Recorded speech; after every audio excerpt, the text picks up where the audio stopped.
ಇದೊಂದು ಜಿಲ್ಲಾ ಕೇಂದ್ರ. ಆದ್ರೆ ಈ ಜಿಲ್ಲಾ ಕೇಂದ್ರಕ್ಕೆ ಸಂಪರ್ಕಿಸುವ ರಸ್ತೆಗಳೆಲ್ಲ ಗುಂಡಿಮಯ. ವಾಹನ ಸವಾರರು ಪರದಾಡುವಂತಾಗಿದೆ. ವರ್ಷದಿಂದ ವರ್ಷಕ್ಕೆ ಈ ಸಮಸ್ಯೆ ಉಲ್ಬಣಿಸುತ್ತಿದ್ರೂ ಕೂಡ ಜನಪ್ರತಿನಿಧಿಗಳು ಮಾತ್ರ ನಮಗೆ ಸಂಬಂಧವೇ ಇಲ್ಲ ಎನ್ನುವಂತಿದ್ದಾರೆ. ಈ ಪುಟ್ಟ ವರದಿ ಇಲ್ಲಿದೆ, ನೋಡ್ಕೊಂಡು ಬನ್ನಿ.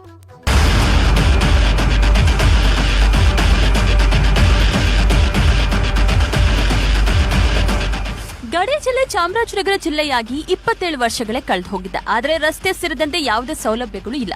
ಜಿಲ್ಲಾ ಕೇಂದ್ರಕ್ಕೆ ಸಂಪರ್ಕ ಕಲ್ಪಿಸುವ ಪ್ರಮುಖ ರಸ್ತೆಗಳೆಲ್ಲ ಗುಂಡಿ ಬಿದ್ದು ಅಧ್ವಾನ ಆಗಿದೆ. ಗುಂಡ್ಲುಪೇಟೆ ರಸ್ತೆ, ಸಂತೆಮರಹಳ್ಳಿ ರಸ್ತೆ, ಸೋಮವಾರಪೇಟೆ ರಸ್ತೆಗಳ ಮೂಲಕ ಜಿಲ್ಲಾ ಕೇಂದ್ರ ಪ್ರವೇಶ ಮಾಡುತ್ತಿದ್ದಂತೆ ರಸ್ತೆಗಳಲ್ಲಿ ನರಕ ದರ್ಶನವಾಗುತ್ತೆ.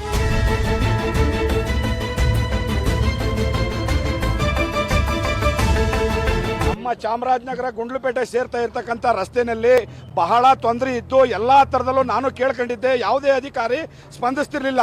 ನೀತಿ ಸಮಿತಿ ಆದ್ರೆ ನೀತಿ ಸಮಿತಿನ ರೋಡ್ ಮಾಡೋದಕ್ಕೆ ಮಾತ್ರ ಇಟ್ಕೋಬೇಕು. ಇವರು ಗುಂಡಿ ಮುಚ್ಚೋದಕ್ಕೆ ನೀತಿ ಸಮಿತಿ ಅಲ್ಲ.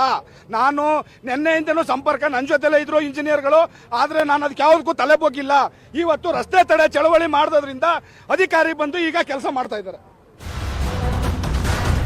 ರಸ್ತೆ ಅವ್ಯವಸ್ಥೆಯಿಂದ ಬೇಸತ್ತ ರೈತ ಸಂಘಟನೆಗಳ ಕಾರ್ಯಕರ್ತರು ಪ್ರತಿಭಟನೆಯನ್ನ ನಡೆಸಿ ಅಧಿಕಾರಿಗಳಿಗೆ ಬಿಸಿ ಮುಟ್ಟಿಸಿದ್ದಾರೆ. ಲೋಕೋಪಯೋಗಿ ಇಲಾಖೆಯ ಅಧಿಕಾರಿಯನ್ನ ಮಂಡಿಯುದ್ದ ನೀರು ನಿಂತ ರಸ್ತೆಯ ಗುಂಡಿಯಲ್ಲೇ ನಿಲ್ಲಿಸಿ ತರಾಟೆಗೆ ತೆಗೆದುಕೊಂಡಿದ್ದಾರೆ.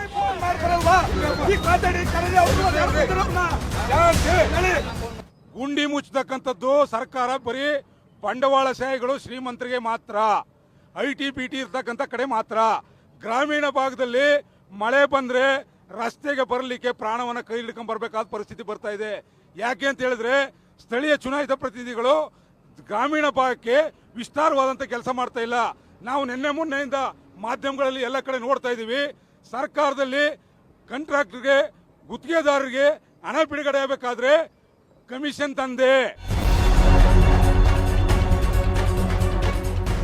ರಸ್ತೆಗಳ ಅಭಿವೃದ್ಧಿ ಹೋಗ್ಲಿ, ಕನಿಷ್ಠ ಗುಂಡಿ ಮುಚ್ಚಲು ಈ ಸರ್ಕಾರದಲ್ಲಿ ಹಣ ಇಲ್ವೇ ಎಂಬ ಪ್ರಶ್ನೆಗಳನ್ನ ಸಾರ್ವಜನಿಕರು ಕೇಳ್ತಿದ್ದಾರೆ. ಇಲ್ಲಿನ ಜನಪ್ರತಿನಿಧಿಗಳು ಕೂಡ ಕಂಡಿದ್ದು ಕುರುಡರಾಗಿದ್ದು ಜನರ ಆಕ್ರೋಶ ದುಪ್ಪಟ್ಟಾಗುತ್ತಿದೆ.